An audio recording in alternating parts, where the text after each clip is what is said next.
Welcome to the Real News Network. I'm Paul Jay in Washington. And in Washington, surprise, surprise, politics is once again paralyzed.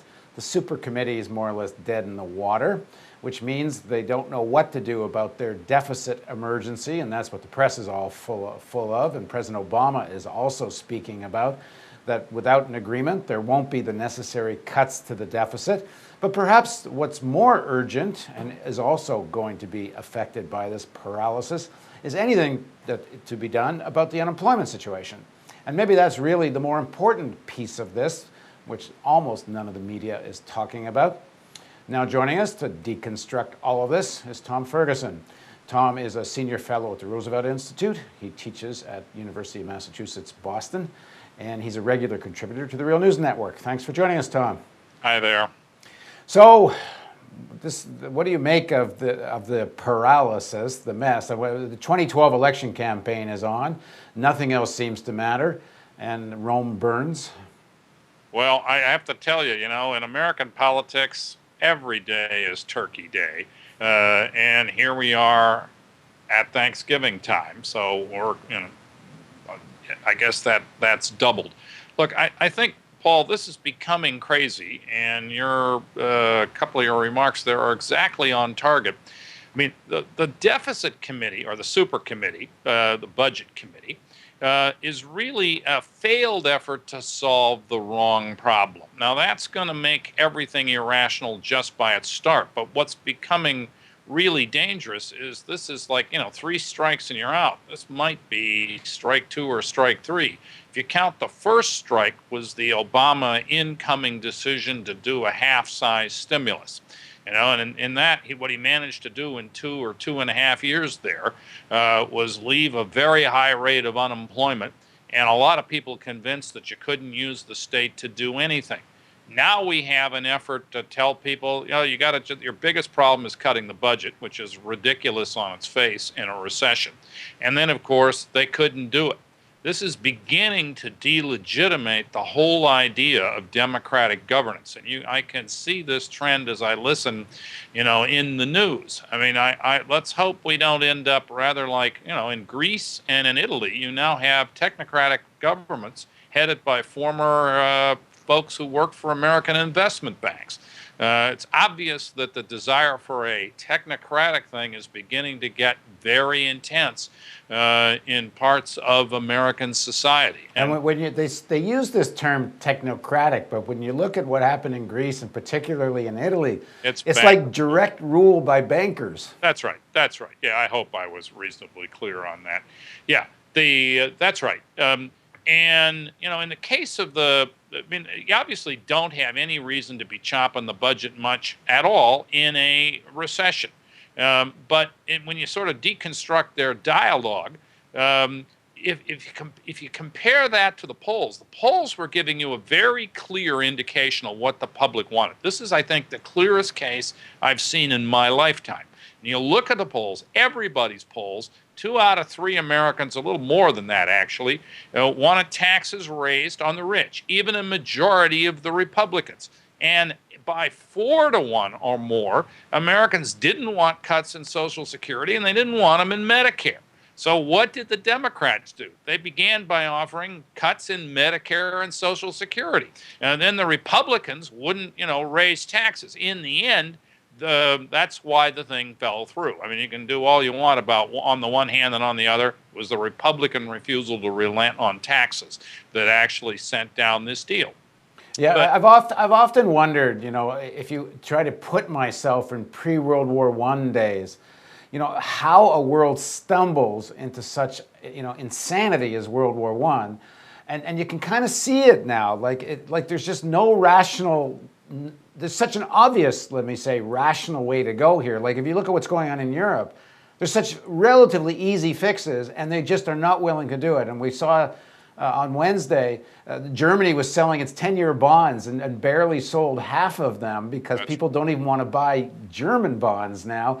I mean, really, we're in such a dangerous moment, and the theater that goes on in Washington is like, it's not even in denial. It's like 2012 election is all that matters, and to hell with the world. Yeah, it's also a little scary in that you can see in the way the president varied his tactics. He was deeply involved in the earlier negotiations over the extension of the budget and over the budget ceiling. And he was pushing the party leadership in Congress to offer deals that would sometimes give as much as $10 in cuts for every dollar in tax rises. Now, this time around, he held back, and as best as I can tell, that ratio didn't reach worse than about 2 to 1. That is to say, $2 in cuts for every proposed dollar in a tax rise. But I am quite struck by the way the president disappeared from these negotiations. He obviously decided he had nothing to gain from being involved, but that's a fantastic situation for, as you suggest, a country in the middle of a deep recession. He's obviously calculating that most people will blame the Republicans, and I don't doubt that they will. I expect to see the Republican negatives and in Congress go up. But I also think it makes Obama look pretty weak, and I suspect that his rating as a leader, which is already low, is going to go down. I mean, you can feel a vacuum forming in American politics, even as the population detests more and more both political parties. Right. I've never seen this in my life, and I guess I used to wonder whether it could actually happen. But here we are, and this is really something new under the sun in terms of recent experience. It's the underlying issue here is that the global financial elite and these top 40, 50 financial conglomerates, banks, and such, and all the various interests connected to them. Have they kind of reached the conclusion that this kind of structural changes that would be necessary to put off this deep depression, in other words, real regulation, a real rise in wages, some kind of democratization, those kinds of structural changes are just so unacceptable that they've kind of decided, well, you know what, let's embrace the recession and, we'll get to buy up lots of goodies, we'll concentrate ownership more, we'll privatize public held assets. And so, let the storms come and we'll find ways to take advantage of it, because there's just no note of rationality, whether in America or Europe. Well, remember, you got contested outcomes here, so no single group or party is in a position to just deliver the outcome by themselves. But I'd accept that as a picture of the view in the Republican Party, and it's quite close to the truth in the Democratic Party. That is to say, that folks, it's clear. I mean, Obama's raising a lot of money from finance. No matter what you read in the New York Times, that's a fact. Okay? I mean, the Times got that strange calculation by omitting contributions to the Democratic National Committee, which they should have counted there. And, he's going to have a fair amount of support. I mean, that's one reason why he was so unwilling to sort of push in these negotiations. He's clearly trying to raise $1 billion for the campaign. But he is willing to take a tax rise. He just couldn't bring it across, a small one. I mean, you have this sort of, look, I sort of compare American politics right now to, you got a couple of distant stars, and they're supposed to be revolving around a bigger one, the population, the two political parties. And instead, these two distant stars have now moved off into their own solar system. They have almost no relation to the population. They're, if to vary the metaphor, they're really bank accounts. And so the party system has moved so far from the population, it's ridiculous and it's dangerous. Because they can't do anything effectively. I mean, you had a perfectly straightforward view from the polls about what you wanted to do. It wasn't what the parties wanted to do. They wanted taxes raised on the rich, and they didn't want cuts in Medicare and Social Security. But That's the entirety, not only of the parties, but as you suggested, nearly the whole of the media. It's a deeply corrupt discussion. Now, there's some talk of some kind of third party. Where's that at, and where do you think it might lead to? Well, I mean, there's a lot of talk, but there is a very serious effort going on. They call it, I think, American Select or something like that. If you look closely, they're on the ballot in around 20 states, and they're pretty much on the ballot for next year everywhere you can get on this year for next year. Mostly you have to get on next year for next year, and I don't doubt they'll be moving along.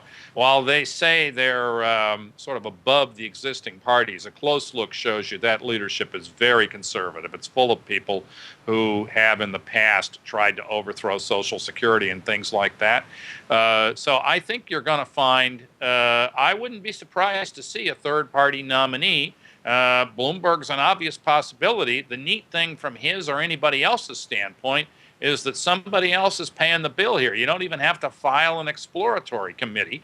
You can just let them put it on, and then you can graciously accept the nomination if you want it, in the spring. You got to figure that's got to hurt the Republicans more than Obama. I'm not going along with that one. I think the turnout problems for the Democrats will be acute, and particularly as I suspect the fall off in blue-collar turnout's going to be immense. And so if it becomes an election, in which the turnout is way down, and it's coming mostly, as turnout tends to do, from upper-income groups, I wouldn't rush to the conclusion that it would be the Republicans who would be most badly hurt on that. You're probably right, but boy, I wouldn't bet the house on it. It's frankly, my feeling about this is a bit like my feeling about all the claims that Romney has the Republican nomination sewed up. I mean, let's see a few elections. Let's see some primary elections. Let's see some, this thing take shape in some polls. I'm a little cautious. So how dangerous a moment are we in? Well, look, you're always in a dangerous position when you've gone 3 or 4 years and unemployment remains very high. The historical experience on that in the Great Depression is, I think, very clear. That's when all the swamp creatures come out. That's when, more, in effect, you can sort of see this, right? There's a tendency to polarize along what, from the mass media would describe as the extremes. Now, the extremes here may be, in terms of positions, the bulk of the population likes. But, the Tea Party on the right, the Occupy Wall Street folks on the left, though they were doing extremely well on the polls, and despite assurances that they've fallen, I haven't actually seen a really good nationwide poll that shows that yet.